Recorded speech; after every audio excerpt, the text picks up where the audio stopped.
अपने हाथों को उठाओ। Thank you Jesus. आज खुदा बाप तेरा वचन इनकी ज़िंदगी में 100 गुना फलों को लेके आए। तेरे कलाम को ये सुने और कभी भी सेम ना रहे खुदावन। जितनों ने अपने विश्वास को दिखाया है खुदावन, जो तेरे भवन में बैठे हैं खुदावन, जो ऑनलाइन है खुदावन, जो तेरे वचन को सुनना चाहते, तेरे मुंह के शब्दों को खुदावन ग्रहण करना चाहते हैं, उन एक एक जन को आज तू ब्लेस कर खुदावन। उनसे बात कर, उन्हें डिलीवर कर। प्रभु यीशु मसीह के पवित्र और सामर्थी नाम में हम मांगते हैं, आमीन आमीन। अपने हाथों को उठाओ, अपनी सीट को ग्रहण करो। अपने हाथों को उठाओ, अंगीकार करो बाइबल को उठा के कि आज जो कुछ मैं सुनूंगा मैं 100 गुना फलों को लेके आऊँगा। अंधकार की शक्तियाँ इन फलों को चुरा ना सकें पिता। मैं इस पर चलूँ, अमल लाऊं और फलों को लेके आऊं और मेरा फल बना रहे। प्रभु यीशु मसीह के पवित्र और सामर्थी नाम में हम मांगते हैं, आमीन आमीन। मेरा बिलीव है कि आज परमेश्वर का जो वर्ड है वो आपको एक लाइट देगा, एक रोशनी देगा और आप समझेंगे कि परमेश्वर किस तरह से आपकी लाइफ में काम करता है। आज मैं पढ़ूंगा निर्गमन की पुस्तक, उसके 5 बाब को अगर आप पढ़ते हैं तो ये तब का समय है जब परमेश्वर ने मूसा को चुना। मूसा ने जाने से इनकार किया, मूसा ने परमेश्वर से बहस की, परमेश्वर ने उसके भाई को भी चुना, फिर दोनों को वहाँ पर भेजा फिरौन के सामने। और जब मूसा और हारून फिरौन के सामने जाते हैं और उन्हें अपनी प्रजा को छोड़ने के लिए बोलते हैं कि परमेश्वर कहता है कि इन्हें जाने दे, तो वचन में लिखा है कि फिरौन अपने काम करने वाले प्रधानों को आज्ञा देता है कि उनसे ज्यादा काम लिया जाए। 5 बाब उनकी 9 आयत में लिखा, उन मनुष्यों से और भी कठिन सेवा करवाई जाए कि वो उसमें परिश्रम करते रहें और झूठी बातों पर ध्यान ना लगाएं। आप अगर शुरू से देखें, जब परमेश्वर ने अपने वचन को भेजा और उनका छुटकारा नजदीक था, तो वचन में लिखा है कि शैतान ने उन्हें और तंग करना शुरू किया। राजा ने कहा इन्हें और तंग करो, जो मिट्टी की ये ईंटें बनाते हैं और तुम इन्हें पुआल देते हो, वो भूसा जिसे बोलते हैं, जो उसमें डालकर वो ईंट बनती थी और स्ट्रांग होती थी, कि वो हम सप्लाई करेंगे, ईंटें ये बनाएंगे। लेकिन राजा ने कहा अब पुआल भी यही ढूंढेंगे, खेतों में जाएंगे, बाहर जाएंगे, सूखी घास ढूंढेंगे और ईंटें भी उतनी ही बनाएंगे।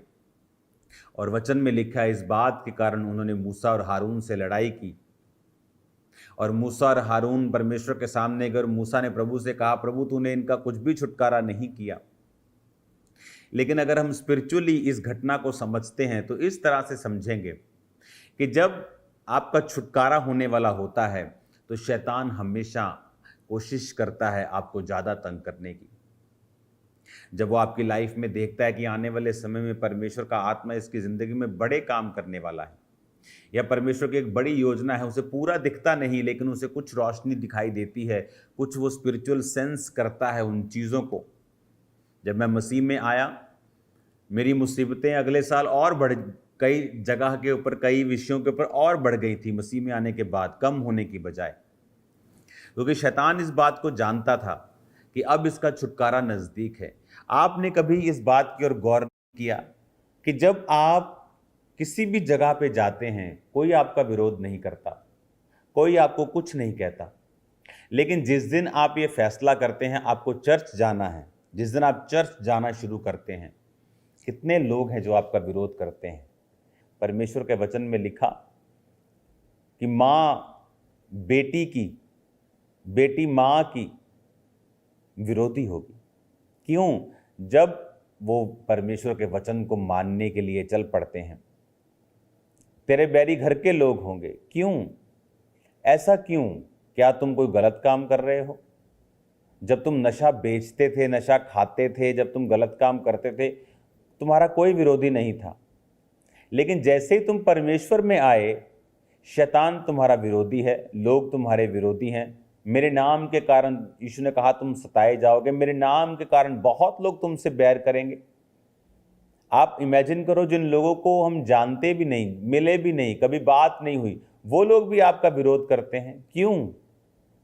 जिनका आपने बुरा नहीं किया, जो आपको जानते नहीं, आप उनसे मिले नहीं, आपकी उनसे कोई दुश्मनी नहीं, क्यों? आपने कभी सोचा? अब यहां पर जब शैतान ने देखा कि ये छूटने वाले हैं, उसने राजा के दिल में डाला कि इन्हें और तंग किया जाए। क्यों? परमेश्वर में आने पर ही विरोध हुआ। आप सब जगहों पे गए, आप कभी आपका किसी ने विरोध नहीं किया, लेकिन मसीहियत में ही जाने के का विरोध क्यों? क्योंकि शैतान को पता है कि आपका छुटकारा मसीहियत में है। उसको पता है कि जब एक व्यक्ति मसीह को अपना जीवन देता है और मसीह के अनुसार, उसके वचन के अनुसार अपनी जिंदगी को बिताना शुरू करता है, उसका छुटकारा नजदीक होता है। शैतान को मालूम था कि परमेश्वर ने अपने वचन मूसा और हारून के जरिए इनके जीवन में भेजे हैं और वो स्पिरिचुअली सेंस कर सकता था, इसलिए उसने और तंग करना शुरू किया लोगों को। लोग और दुखी हो गए, उन्हें लगता था कि ये और मुश्किल हमारे सिर पे खड़ी हो गई है कि अभी हमें पुआल भी जो है वो बटोरना पड़ रहा है। लेकिन कई बार हम अपनी लाइफ में, अपने जीवन के आसपास होने वाली घटनाओं को कभी भी स्पिरिचुअली समझ नहीं पाते हैं। हमें लगता है कि हमें और मुसीबत आ गई। 2009 में मेरा पूरा बिजनेस जला दिया, और मुसीबत आ गई। लेकिन स्पिरिचुअली क्या हो रहा था? स्पिरिचुअली परमेश्वर एक तैयारी कर रहा था। स्पिरिचुअली मेरा छुटकारा बहुत नजदीक था, लेकिन शैतान ये दिखाने की कोशिश कर रहा था कि तू और दुखी है, अपना ध्यान हटा ले। राजा ने क्या कहा? ध्यान से पढ़ो। उसने कहा झूठी बातों पे ध्यान ना लगाएं, इसको इतना दबा दो, इतना प्रेशराइज कर दो, इतने दुख इसकी जिंदगी में डाल दो कि परमेश्वर की बातों पर ध्यान ना लगाए। कि बिजनेस जला दिया, डिप्रेस एक्स्ट्रा कर दिया कि परमेश्वर की बातों पर ध्यान ना लगाए। लेकिन जो वचन को समझने वाले लोग हैं, जो आत्मिक लोग हैं, वो इस बात को समझते हैं कि आपका छुटकारा परमेश्वर के वचन से और परमेश्वर की आत्मा के सहारे से आता है। और परमेश्वर के वचन में लिखा है आपको अड़े रहना है और खड़े रहना है अगर आपको गवाही के साथ वापस आना है।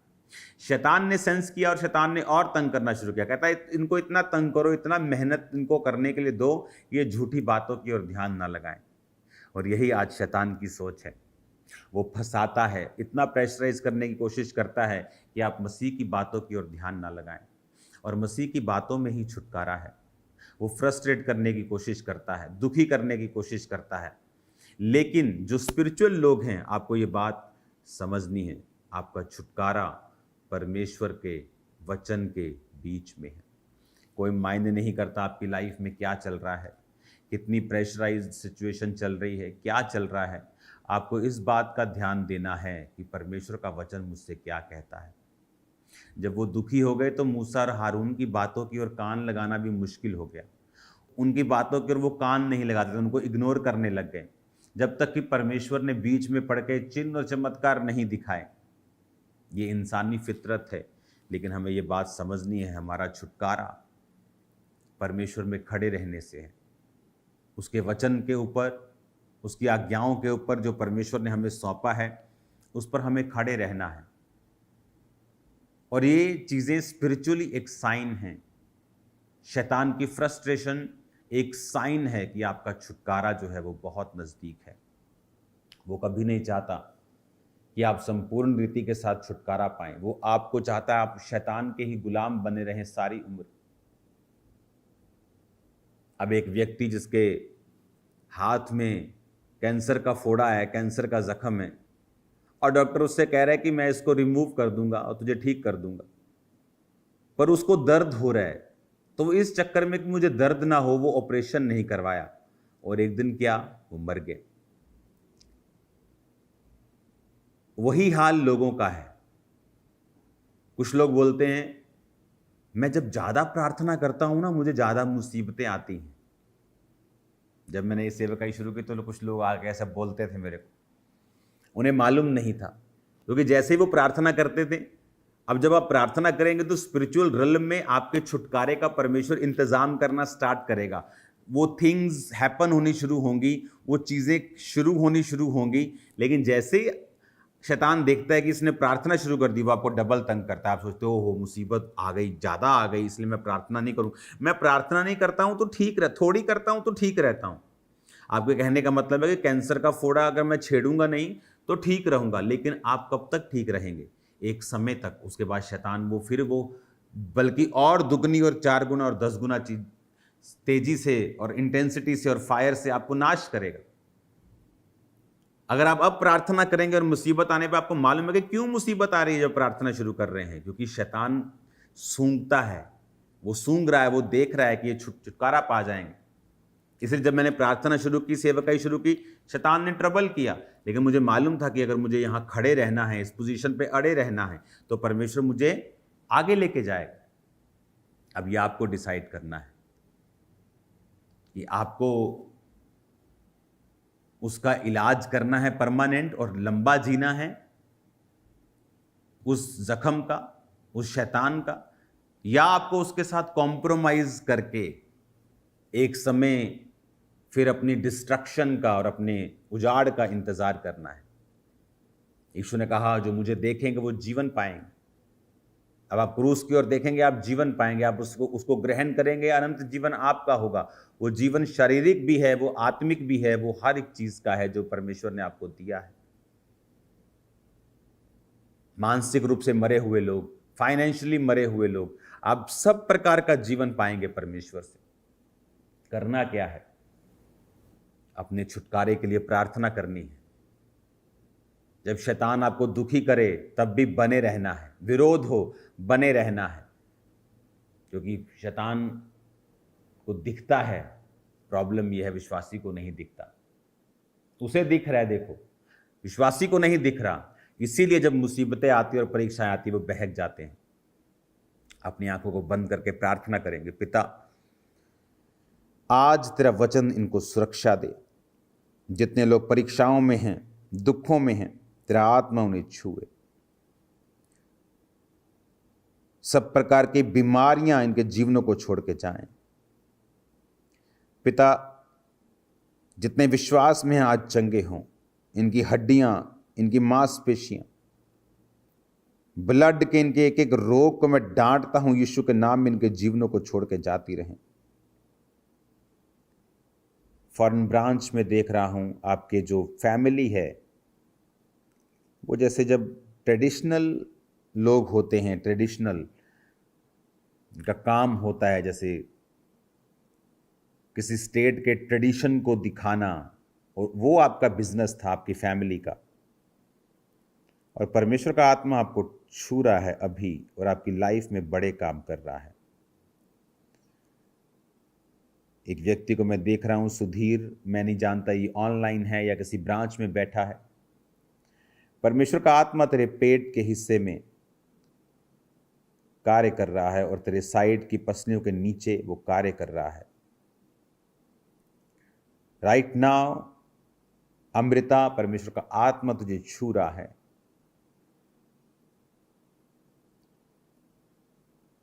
तेरे रास्तों को वो साफ कर रहा है।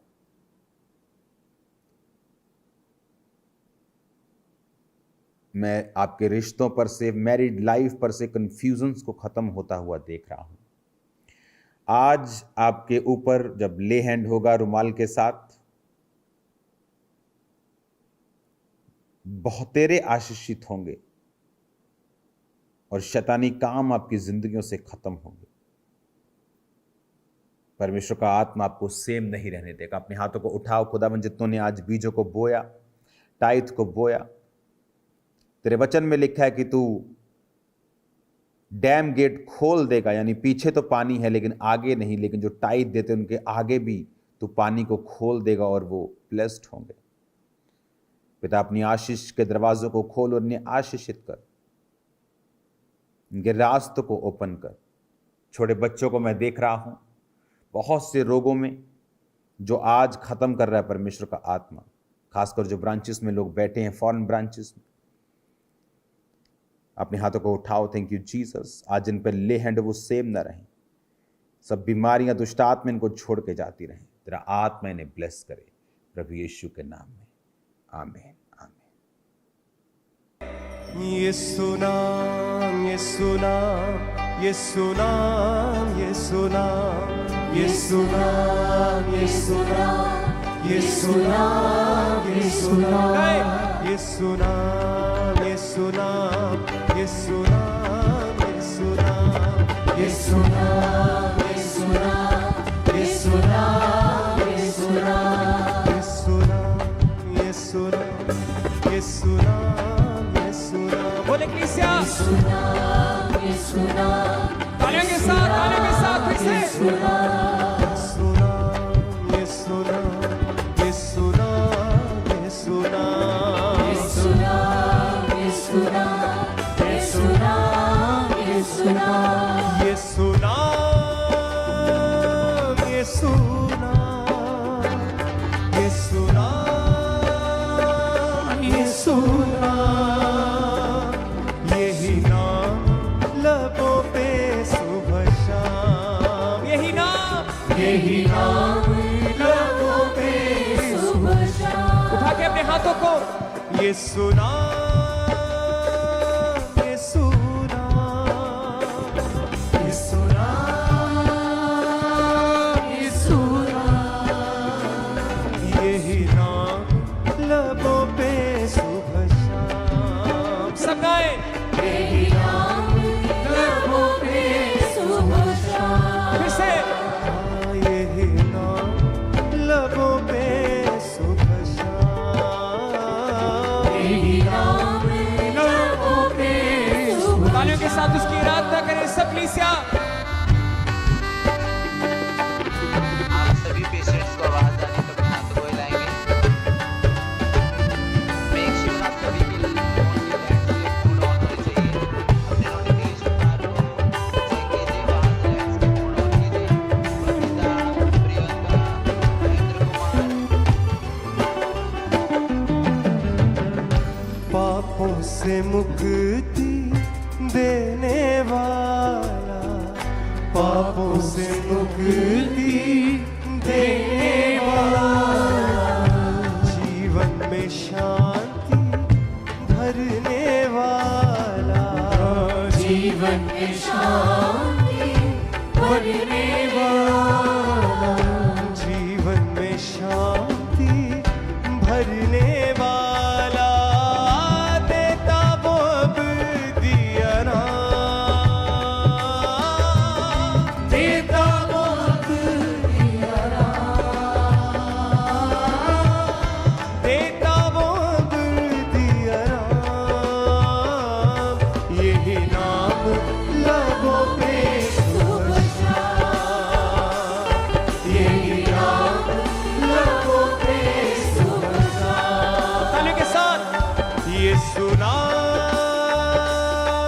यीशु नाम, यीशु नाम, यीशु नाम, यही नाम लबों पे सुबह शाम, यही नाम लबों पे सुबह शाम, तालियों के साथ गाएंगे सब कलीसिया। यीशु नाम, यीशु नाम, यीशु नाम, यीशु नाम, यीशु नाम, यीशु नाम, यीशु नाम, यीशु नाम, यीशु नाम, यीशु नाम, यीशु नाम, यीशु नाम, यीशु नाम, यीशु नाम, यीशु नाम, यीशु नाम,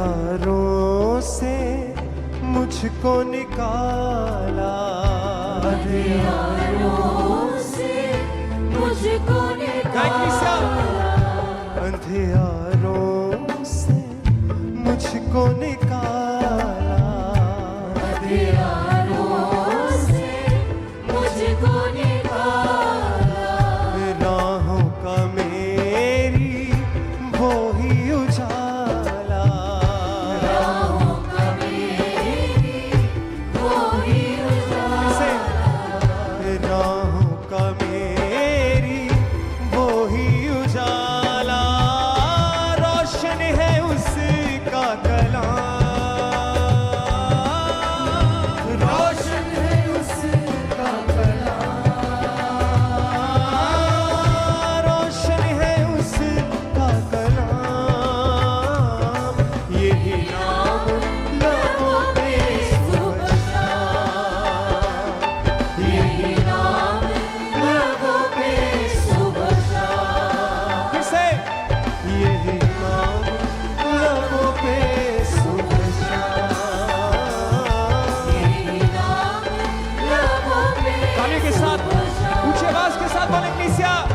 सुना